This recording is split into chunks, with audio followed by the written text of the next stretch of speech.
ចាំជួយគ្រប់គ្រងក្នុងសូមជើញចាក់ទៅអស់លោកទាំងអស់ហ្នឹងមានលោកប្រមាញក៏បានមកចូលរួមដែរបាទសូមអរគុណ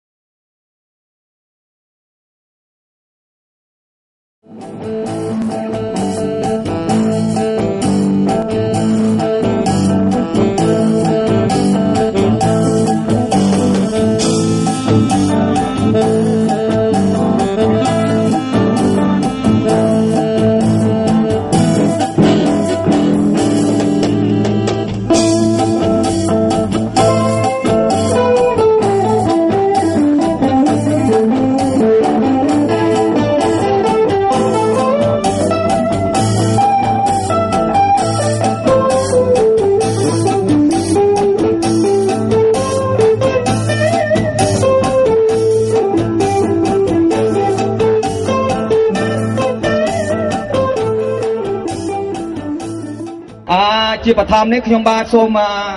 ណែនាំដល់បងប្អូនយើងទាំងអស់ឲ្យបានជួបស្គាល់តន្ត្រីកររបស់យើងខ្ញុំបាទជាដំបូងគឺលោកបងសុផតទី2គឹមវ៉ាកាន់ហ្គីតាបែបាទកឹមឡុងកាន់កំបាញ់ឯបាទទី4កូនកឹមឡុងបាទឈ្មោះកឹមភ្លើងជាអ្នកវេស្កូបាទហើយជាទីចុងចនេះគឺជាជុំសុផលជាអ្នកកាន់pianoបាទឬក៏ keyboard បាទហើយចំណែកជាខ្ញុំបាទឈ្មោះគឹមសំអល់បាទជាអ្នកចម្រៀងតិចតួចដែរបាទប្រចាំ State New Jersey បាទដូច្នេះខ្ញុំមានមោទនភាពណាស់ដែលខ្ញុំបានអស់លោកអញ្ជើញយើងខ្ញុំបានមកលេងនៅក្នុងឆ្នាំនេះបាទដូច្នេះទោះជាខុសឆ្គងយ៉ាងណាក្តីសូមមេត្តាអភ័យទោសបាទដូច្នេះសូមអញ្ជើញ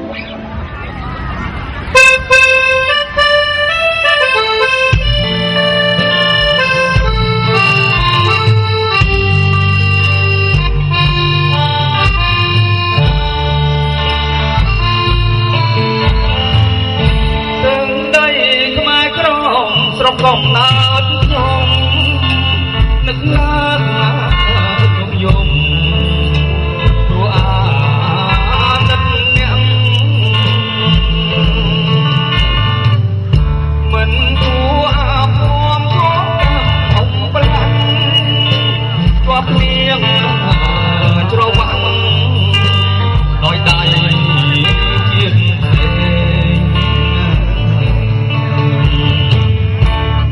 ខ្ញុំគ្រាកាយឆ្ងាយពីនាងប្តីចិន្តាអាឡ័យមានពេលវង្វេចាប់ដៃតាមទីទាំងទាំងផ្សេងករណាចាំស្ដាយជានូ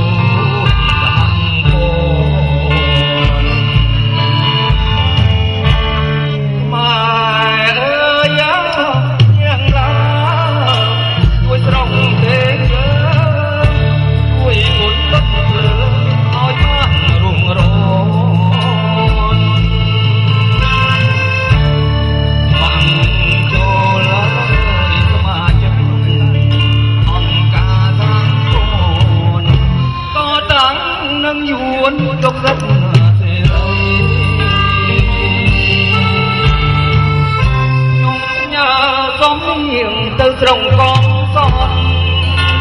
អ្នកអើយស្មោះវិតស្វ័យក៏ទូបរាយោទូថ្លៃម៉ែប្រមានជ័យក៏កំសាន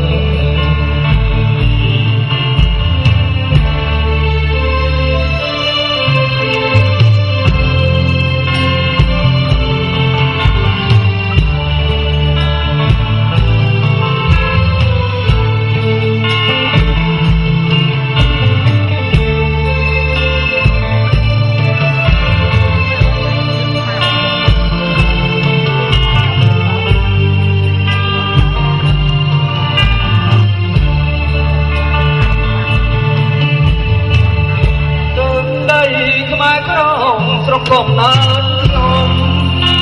នឹកឃើញយំព្រោះអាណិតអ្នកមិនគួរអង្គជួបតាមអំបលាំងគាត់ខ្ញុំច្របាំងដោយដៃជាព្រែខ្ញុំគ្នាកាយឆ្ងាយពីនាងក្តីចិត្តណាអាឡ័យខ្ញុំឃើញវេចាប់ដៃតាមពីទាំងចាំទាំងវរណាយ៉ាងស្ដាយជាមួយសហគមន៍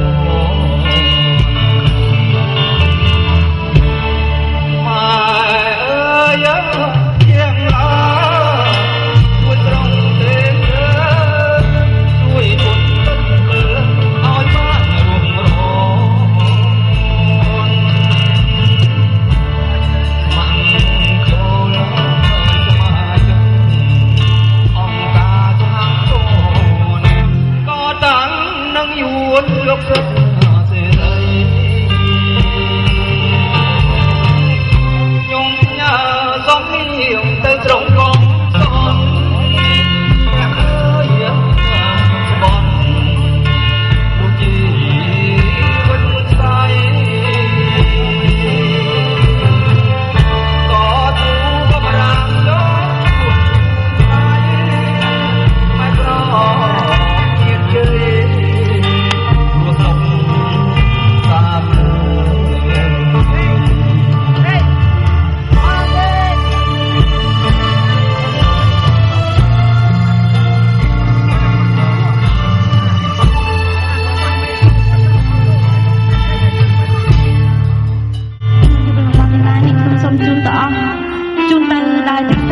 បងយុវជន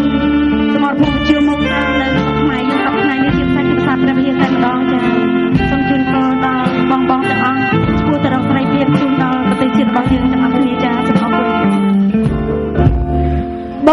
ងអើយបងនេះម្ដងយើងត្រូវបែកផ្លូវបែកនេះ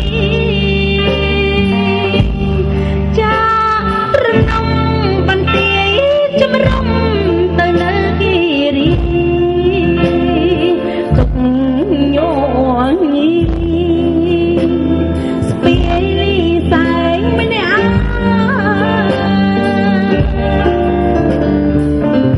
ឧត្តមមានជ័យក្រុងក្រៃសីមាក្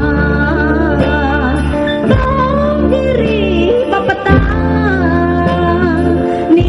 វាធំបែកផ្លាញ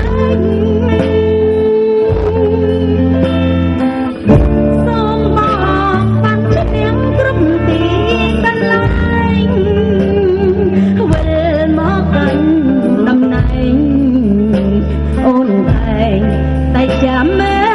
លផ្លូវ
ត់នឹងសិនទៅហើយកណាតៅការនេះថាពេលខាងក្រោយទេចាំស្នើឡើងមកទៀតប្រឡងខ្ញុំព្រមជួយ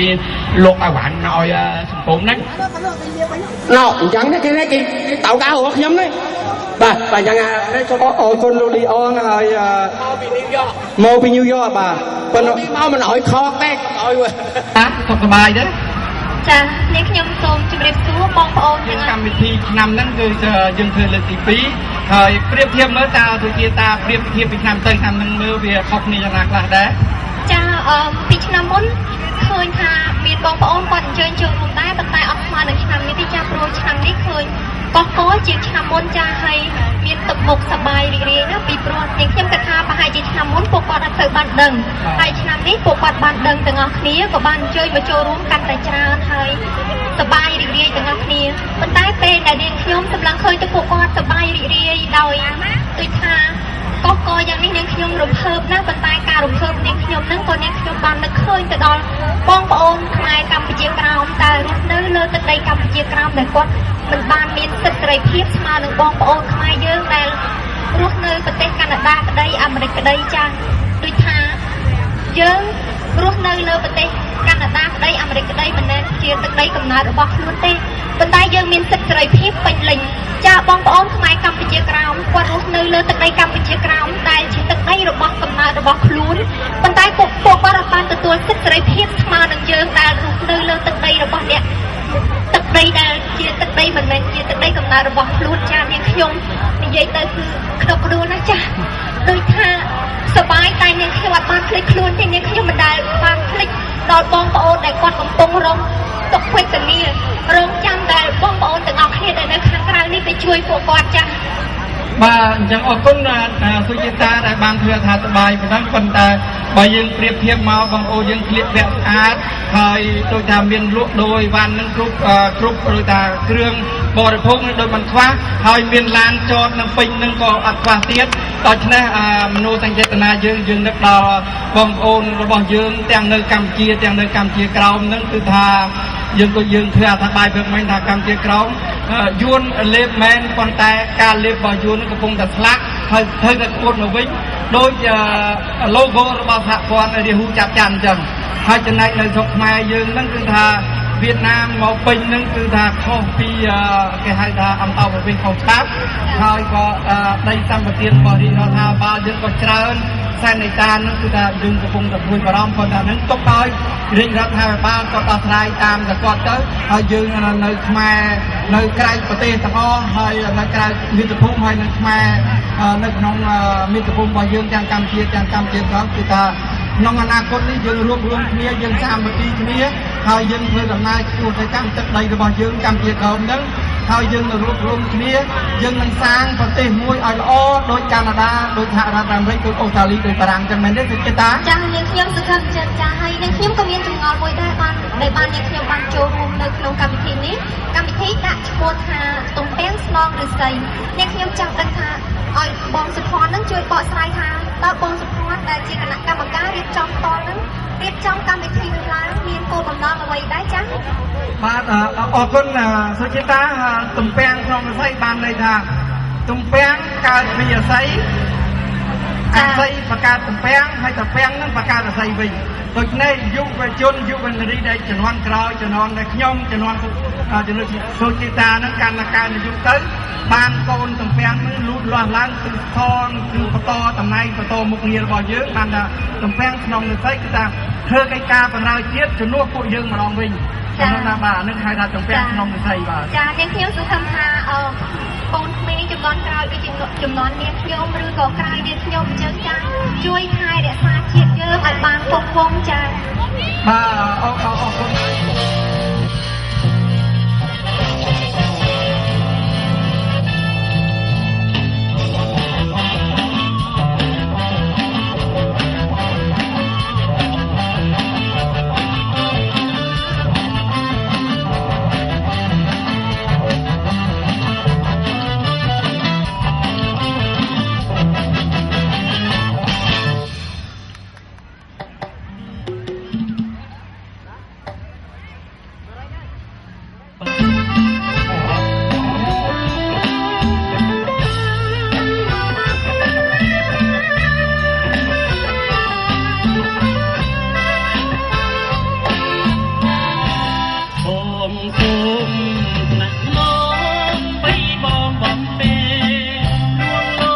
ស្នេ